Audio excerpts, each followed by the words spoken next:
ओम नमो भगवते वासुदेवाय नमः। संक्षिप्त महाभारत कथा सभा पर्व के अंतर्गत भाग 7।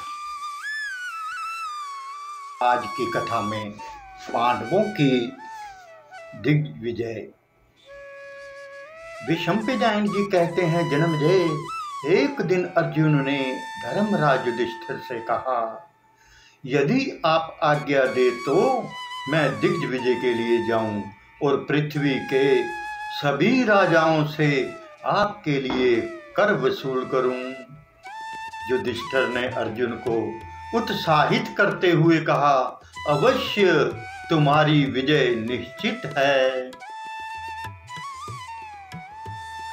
युधिष्ठिर की आज्ञा प्राप्त करके चारों भाइयों ने दिग्विजय यात्रा की। जन्मजय, यद्यपि चारों भाइयों ने एक साथ ही चारों दिशाओं पर विजय प्राप्त की थी, फिर भी मैं तुम्हें उनका क्रमशः वर्णन सुनाऊंगा। अर्जुन ने उत्तर दिशा की विजय का भार लिया था। उन्होंने पहले साधारण पराक्रम से ही अनर्थ, कालकूट और कुलिंद देशों पर विजय प्राप्त करके सेना सहित सुमंडल को जीत लिया। सुमंडल को साथी बनाकर शाकल द्वीप और प्रतिबंध्य पर्वत के राजाओं पर विजय प्राप्त की। 7 द्वीप के राजाओं में से शाकल द्वीप वालों ने बड़ा घमासान युद्ध किया, परंतु अर्जुन के बाणों के सामने उन्हें हारना ही पड़ा। उनकी सहायता से अर्जुन ने प्रज्ञ ज्योतिषपुर पर चढ़ाई की। वहां के प्रतापी राजा का नाम भगदत्त था। भगदत्त के सहायक किरात, चीन आदि बहुत से समुद्री देशों के लोग भी थे। 8 दिनों तक भयंकर युद्ध होने के बाद भी अर्जुन का पूर्ववत उत्साह देखकर भगदत्त ने मुस्कुराते हुए कहा, महाबाहु अर्जुन, तुम्हारा पराक्रम हमारे ही योग्य है।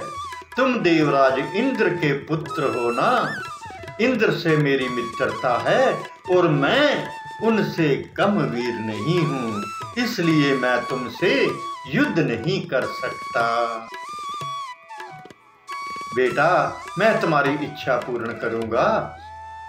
बताओ क्या चाहते हो? अर्जुन ने कहा, राजन, कुरुवंश शिरोमणि सत्य प्रतिज्ञ धर्मराज युधिष्ठिर राज सूर्य यज्ञ करना चाहते हैं। मेरी हार्दिक अभिलाषा है कि वह चक्रवर्ती सम्राट हों। आप उन्हें कर दीजिए। आप मेरे पिता इंद्र के मित्र और मेरे हितैषी हैं, इसलिए मैं आपको आज्ञा तो नहीं दे सकता। आप प्रेम भाव से ही उन्हें भेंट दे दीजिए। भगदत्त ने कहा, अर्जुन, धर्मराज युधिष्ठिर भी तुम्हारे ही समान मेरे प्रेम पात्र हैं। मैं तुम्हारी इच्छा पूर्ण करूंगा, और कोई बात हो तो कहो। वीर अर्जुन ने उनके प्रति कृतज्ञता प्रकट करके आगे की यात्रा प्रारंभ की। अर्जुन ने कुबेर के द्वारा सुरक्षित उत्तर दिशा में बढ़कर पर्वतों के भीतर बाहर और आसपास के सब स्थानों पर अधिकार कर लिया। अलूक देश के राजा वरहंत ने घोर युद्ध करके हार मानी और वह अर्जुन की शरण में आया। अर्जुन ने वरहंत का राज्य उसी को सौंपकर उसकी सहायता से सेना बिंदु के देश पर धावा बोलकर उसे राज्यच्युत कर दिया। करशमशः, मोदापुर, वामदेव, सुधामा, सुशंकलकुल और उत्तर अलूक देशों के राजाओं को वश में करके पंचगुणों को अपने वश में किया। उन्होंने पौरव नाम के राजा को तथा पहाड़ी लुटेरों और मलेच्छों को, जो 7 प्रकार के थे, जीता। कश्मीर के वीर क्षत्रिय और 10 मंडलों के अध्यक्ष राजा लोहित भी उनके अधीन हो गए। त्रिगर्त, दारू और कोकनंद के नरपति स्वयं शरणागत हुए। अर्जुन ने अभिसारी पर अधिकार करके उरंग देश के राजा रोचमान को हराया और वहलीक वीरों को अपने अधीन करके दर्द, कंबोज और ऋषक देशों को अपने अधीन किया। ऋषक देश में तोते के उदर के समान हरे रंग के 8 घोड़े लिए। निकूट और पूरे हिमालय पर विजय वैजयंती फहराकर धवलगिरी पर सेना का पड़ाव डाला। अर्जुन कृशंसा किम पुरुष वर्ष के अधिपति ध्रुमपुत्र और हाटक देश के रक्षक गुहायकों को हराकर मान सरोवर पहुंचे। वहां ऋषियों के पवित्र आश्रमों के दर्शन हुए। वहीं से हाटक देश के आसपास बसे प्रांतों पर भी अधिकार कर लिया। तदंतर अर्जुन ने उत्तरी हरिवर्ष पर विजय प्राप्त करनी चाहिए, परंतु वहां प्रवेश करते ना करते बड़े वीर और विशालकाय द्वारपालों ने आकर प्रसन्नता से कहा, अवश्य ही आप कोई असाधारण पुरुष हैं, क्योंकि यहाँ तक पहुँचना सबके लिए सुगम नहीं है। आप यहाँ आ गए, यही विजय है। यहाँ की कोई भी वस्तु मनुष्य शरीर से नहीं देखी जा सकती, इसलिए दिग्विजय की तो कोई बात ही नहीं है। हम लोग आप पर प्रसन्न हैं, आपका कोई काम हो तो कर सकते हैं। अर्जुन ने हंसते हुए कहा, मैं अपने बड़े भाई धर्मराज युधिष्ठिर को चक्रवर्ती सम्राट बनाने के लिए दिग्विजय कर रहा हूँ। यदि तुम्हारे इस देश में मनुष्यों का आना जाना निषिद्ध है तो मैं इसमें नहीं घुसूंगा। तुम लोग केवल कुछ कर दे दो। हरिवर्ष के लोगों ने अर्जुन को कर रूप में अनेकों दिव्य वस्त्र, दिव्य आभूषण और मृग चर्म आदि दिए। इस प्रकार उत्तर दिशा पर विजय करके वीरवर अर्जुन महान चतुरंगनी सेना के साथ बड़ी प्रसन्नता से इंद्रप्रस्थ लौट आए और सारा धन एवं सारे वाहन धर्मराज को सौंपकर उनकी आज्ञा से अपने महल में गए। जन्मेजय अर्जुन के साथ ही भीमसेन भी धर्मराज की अनुमति से बहुत बड़ी सेना लेकर पूर्व दिशा के लिए चल पड़े थे। दशर्ण देशों के राजा सुधर्मा ने बिना किसी शस्त्र के भीमसेन के साथ बहु युद्ध किया। भीमसेन ने उसे परास्त कर उसकी वीरता से प्रसन्न हो अपना सेनापति बना लिया। उन्होंने क्रमशः अश्वमेध, पुलिंद नगर आदि अधिकांश पाच्य राज्यों पर अधिकार कर लिया। चादेशी देश के राजा शिशुपाल से उन्हें युद्ध नहीं करना पड़ा। उसने संबंध के कारण धर्मराज के संदेश मात्र से ही कर देना स्वीकार कर लिया। तदंतर भीमसेन ने कुमार देश के राजा श्रेणीमान को, कौशल देश के स्वामी वरहद्वल को और अयोध्यापति धर्मात्मा धृग्ययज्ञ को अनायास ही वश में कर लिया। तत्पश्चात उत्तर कौशल मल देश और हिमालय तलहटी जलोद्भव देश के प्रांत अपने अधीन किए। काशीराज सुबाहु, सुपरश्व, राजेश्वर क्रंथ, मत्स्य एवं मलद देशों के वीरों एवं वसुभूमि को भी अपने अधिकार में कर लिया। पूर्वोत्तर के देशों में मध्यधार, सोमदय एवं वत्स देश को भी उन्होंने ही अपने कब्जे में किया था। भर्ग देश के स्वामी निषाद राज और मणिमान पर विजय प्राप्त करके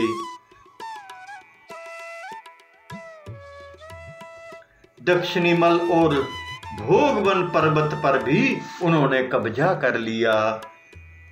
शामर्क और विमर्क पर विजय प्राप्त करने के बाद मिथिलाधीश को अधीन किया और वहीं से किरात राजाओं को भी अपने वश में कर लिया।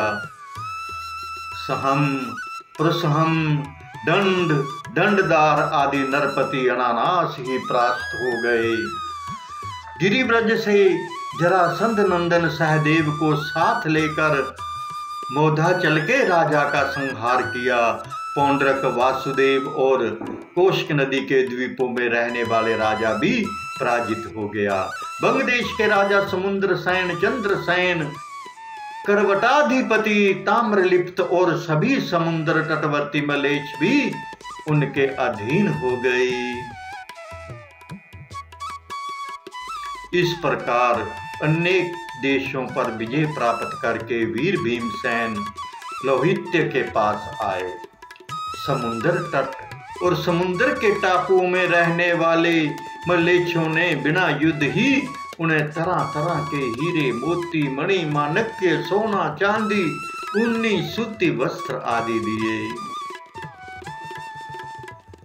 उन्होंने धन से भीमसेन को संतुष्ट कर दिया।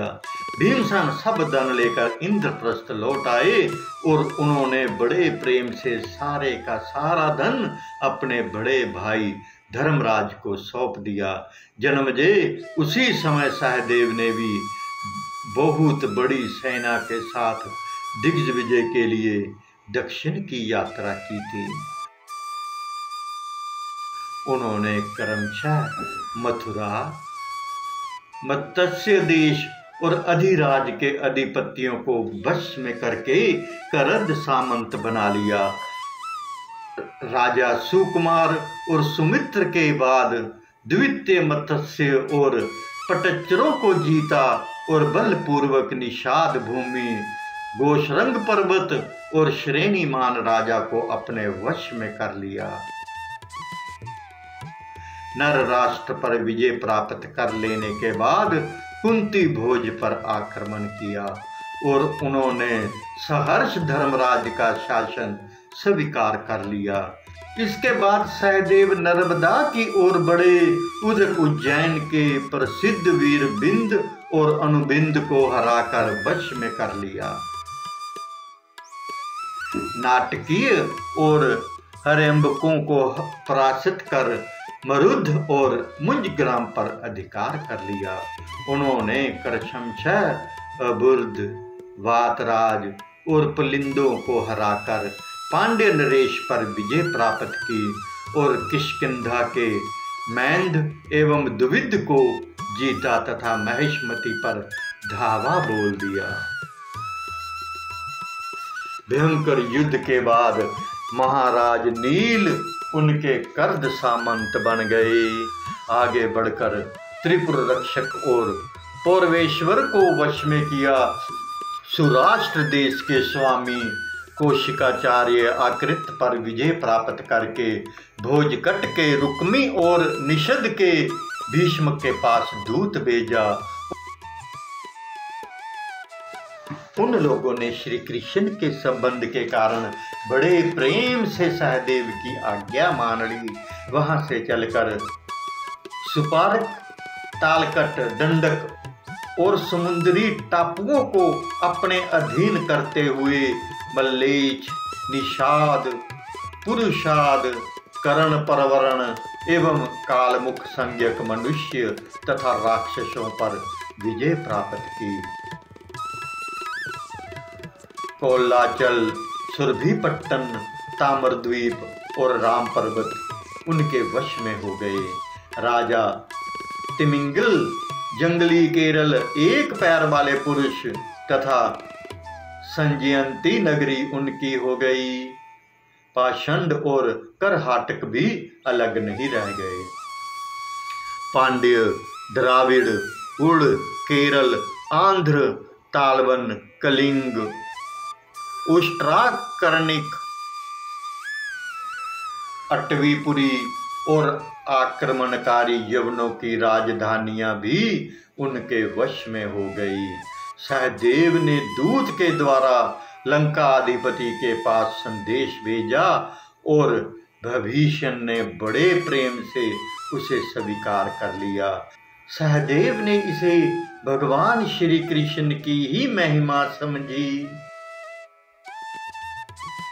सभी स्थानों से उन्हें अनेकों प्रकार की वस्तुएं उपहार के रूप में प्राप्त हुई थी। सब कुछ लेकर सबको सामंत बनाकर बड़ी शीघ्रता से बुद्धिमान सहदेव इंद्रप्रस्थ लौट आए और सारी वस्तुएं धर्मराज को सौंपकर वे सुखपूर्वक इंद्रप्रस्थ में रहने लगे। जन्मेजय नकुल ने भी उसी समय बड़ी भारी सेना लेकर पश्चिम दिशा की विजय के लिए प्रस्थान किया था। स्वामी कार्तिकेय के प्यारे धन धान्य गोधन आदि से परिपूर्ण रोहितक देश में वहां के मत्तिमयूर शासकों के साथ उनका घोर संग्राम हुआ। अंत में नकुल ने मारुभूमि, शारीशक और अन्न के भंडार महित देश पर पूर्ण अधिकार कर लिया। राज ऋषि आक्रोश को वश में करके दशर्ण, शिवी, त्रिगर्त, अंभष्ट, मालव, पंचकरपट, मध्यमक, वाटधन और द्विजों को जीत लिया। वहां से लौटकर पुष्कर वन के निवासी उत्सव संकेतों को, सिंधु तटवर्ती गंधर्वों को तथा सरस्वती तटवर्ती शूद्रों और अभीरों को वश में कर लिया। संपूर्ण पंचनंद, अमर पर्वत, उत्तर ज्योतिषी, दिव्य कटनगर और द्वारपाल उनके अधिकार क्षेत्र में आ गया। पश्चिम के रमठ, हार और हूण आदि राजा नकुल की आज्ञा मात्र से उनके अधीन हो गए। द्वारकावासी यदुवंशी और श्री कृष्ण ने बड़े प्रेम से नकुल का शासन स्वीकार किया। नकुल के मामा शल्य भी प्रेम से उनके अधीन हो गए। सबसे धन रत्न की भेंट लेकर नकुल ने समुद्र के टापुओं में रहने वाले भयंकर मल्लेच्छ, पहलव, बर्बर, किरात, यवन और शक राजाओं को वश में किया। सभी से सुंदर सुंदर वस्तुओं की भेंटें लेकर वे खांडवप्रस्थ लौट आए। नकुल ने कर और उपहार में जो धनराशि प्राप्त की थी उसे 10,000 हाथी बड़ी कठिनता से ढो सकते थे। इंद्रप्रस्थ में आकर उन्होंने वरुण द्वारा सुरक्षित और श्री कृष्ण द्वारा अधिकृत पश्चिम दिशा को जीत का सारा धन अपने बड़े भाई युधिष्ठिर को सौंप दिया। ओम नमो भगवते वासुदेवाय नमः। एक विनम्र निवेदन है, संपूर्ण महाभारत की रोचक एवं ज्ञानवर्धक कथाओं का आनंद लेने के लिए हमारे YouTube चैनल कहना सेवा के साथ जुड़ें तथा कथाओं को शेयर कर अपने मित्रों संबंधियों को भी लाभान्वित करें। हरे कृष्ण कृष्ण कृष्ण हरे हरे, हरे राम राम राम हरे हरे। जय श्री कृष्ण।